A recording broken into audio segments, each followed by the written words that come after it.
Jadi semua daerah kita anggap sebagai daerah yang harus mendapatkan perhatian sepenuhnya dari tim pemenangan ini. Kita akan berpuas diri dengan apa yang sudah ada. Kami akan lebih konsentrasi di tempat yang memang dukungannya masih belum memuaskan. Contohnya di beberapa daerah di Jakarta Selatan, Jakarta Timur. Kalau dilihat konsentrasi saya keliling kan sekarang ini lebih banyak di timur dan selatan. Walaupun kami tidak pernah meninggalkan basis utama di utara dan barat. Besok juga, bahkan sore ini kami juga akan masuk ke Jakarta Barat. Jadi semua daerah kita anggap sebagai daerah yang harus mendapatkan perhatian sepenuhnya dari tim pemenangan ini. Yang berikutnya untuk pertemuan saya dengan Pak SBY, saya merasa beliau menyambut sebagai kakak, sebagai orang tua yang berpengalaman panjang. Bahkan ketika dengan saya dan Bang Dul, beliau kalau memanggil saya kan sahabat saya gitu. Karena saya memang juga mengemari lukisan beliau. Saya udah dari sebelum ada Pilgub ini, dari 3 bulan yang lalu saya udah memesan ke beliau untuk mengoleksi lukisan beliau. Tetapi saya nggak mau dikasih. Jadi saya akan mengoleksi lukisan beliau sesuai dengan katalog yang ada di tempat beliau berapa yang harus ini. Karena saya betul-betul mengapresiasi dan lukisannya luar biasa, di luar dugaan. Menurut saya lebih baik, lebih bagus daripada yang dilihat di media atau melalui TV.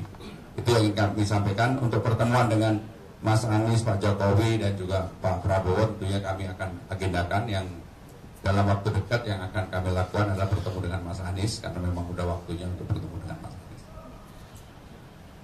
Kalau dengan Pak Jokowi, walaupun minggu depan saya ketemu, tapi ketemu personal, bukan ketemu sebagai calon. Saya akan meminta waktu beliau kalau nanti beliau sudah di atas tanggal 20 Oktober. Karena beliau sudah bukan lagi presiden, tetapi mantan gubernur Jakarta. Selamat siang Mas Pram, saya Agnes dari Berita 1. Izin bertanya untuk strategi kampanye ke depan, apakah akan berfokus atau mencoba menggait generasi muda atau Gen Z, karena kemarin kan juga sempat mengadakan acara serupa nyalain Pram tuh di Jakarta Selatan. Apa kedepannya akan melakukan hal serupa lagi, dan apakah akan memanfaatkan sosial media seperti mungkin Instagram atau TikTok untuk lebih memperkenalkan diri ke masyarakat, khususnya anak muda, mungkin bisa di spill nantinya.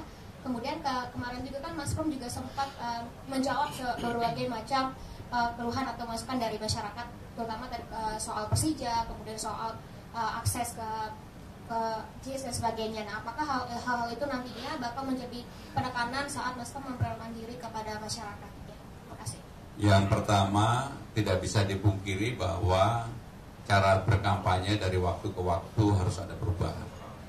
Saya belajar banyak, karena sebelumnya mungkin ketika saya menjadi orang terdekat yang mendampingi Pak Jokowi maupun Bu Mega pada waktu maju sebagai presiden, pertarungan pada waktu itu berbeda dengan sekarang.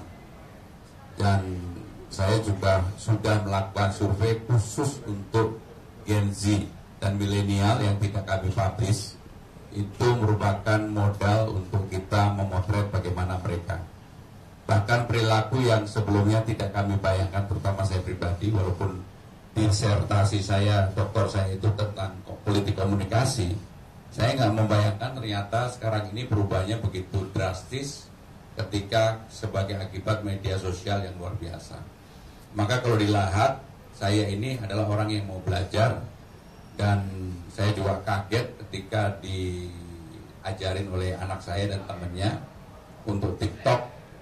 Kalau dilihat TikTok saya, yang menjawab apa yang mengkritik bahwa saya adalah dianggap sebagai orang siapa, saya jawab dengan apa, ternyata responnya luar biasa.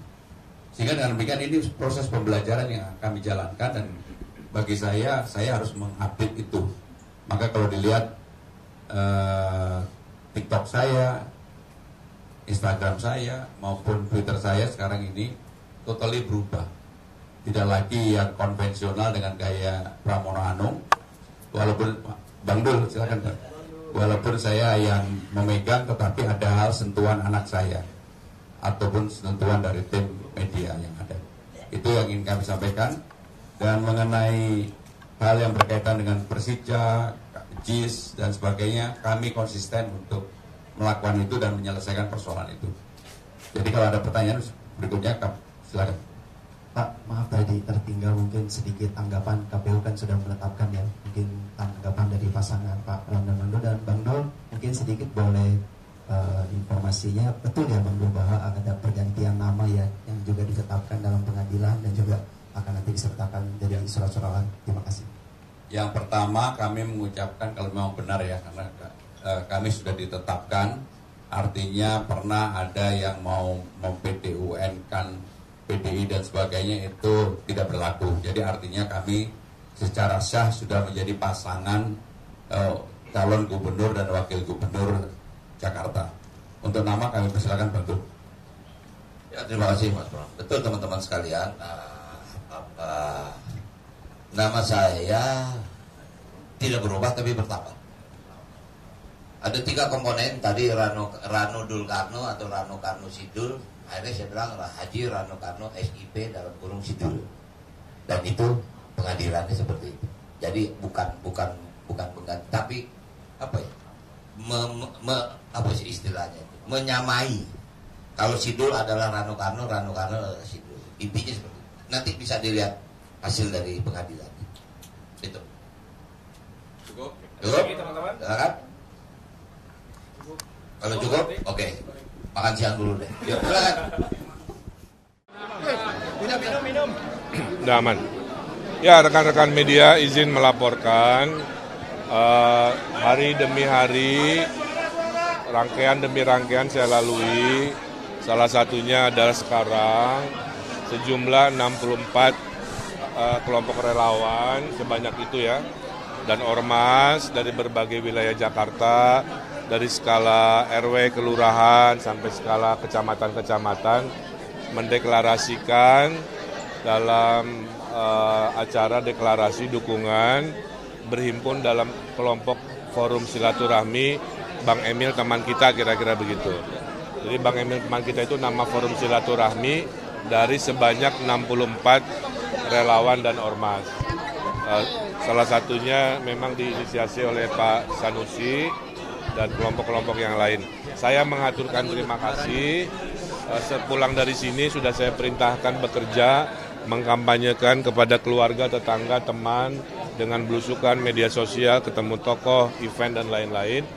Mudah-mudahan setelah besok ada penomoran dan tanggal 25 hari kampanye pertama dimulai, gerakannya sudah mulai nyata karena sudah masuk masa kampanye selama 2 bulan.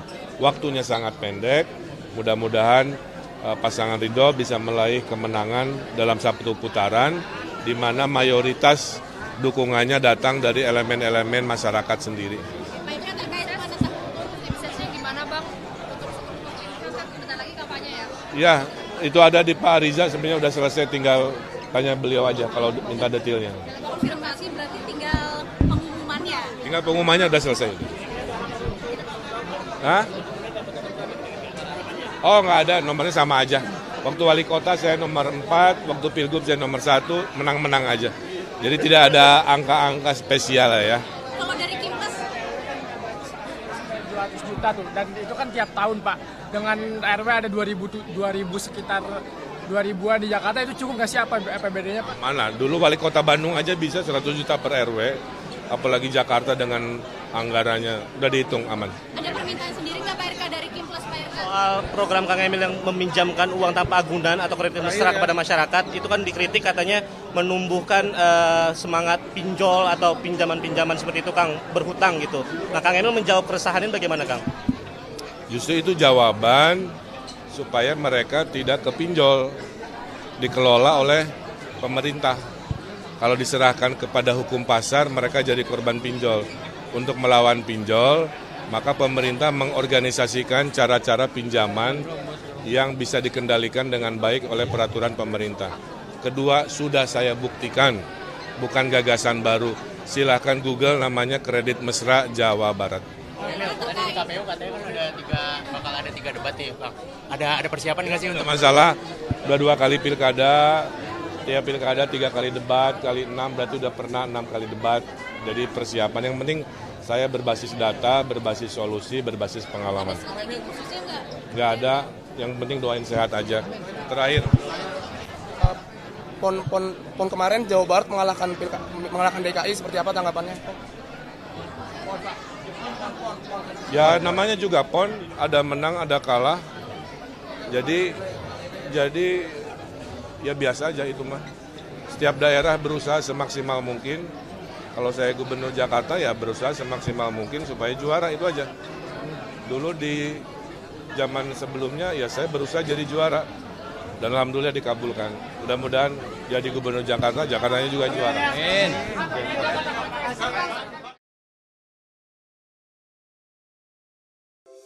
Di antara banyak sumber informasi, kami layak dipercaya. Karena kami menggali lebih dalam, berpihak pada kebenaran, berpegang pada data dan fakta, agar layak Anda jadikan referensi. Kompas TV, independen, terpercaya.